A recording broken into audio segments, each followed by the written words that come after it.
Mars ni som pahnih a chakma VCADC VC election huna polling station tour ania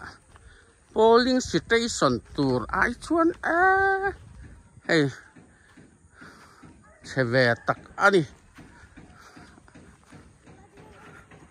khovel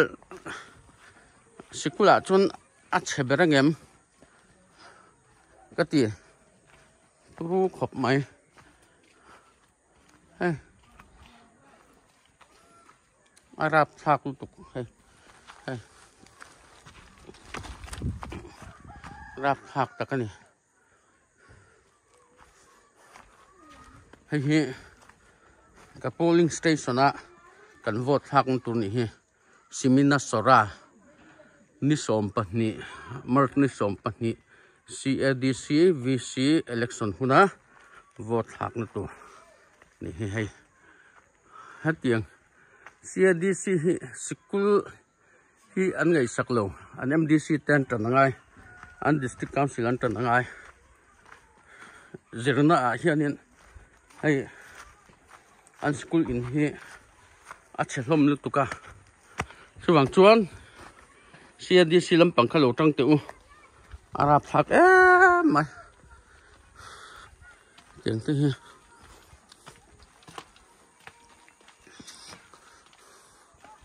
hi room pom lo hết thì top hi nè hi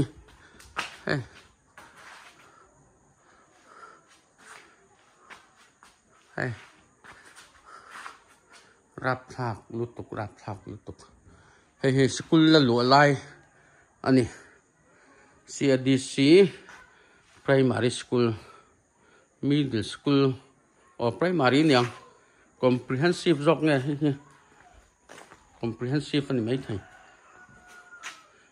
rap thak lutuk an tu verte thing tuai kham mai ni rap thak khovel skula chunin cheber ome na pang hetiang a tang seilen tir ta chu hey adik le ren CADC lampang ho tu te han tang sau te u vot thak duty po chak om lo zo vek lom upper primary school si alin ti vele hala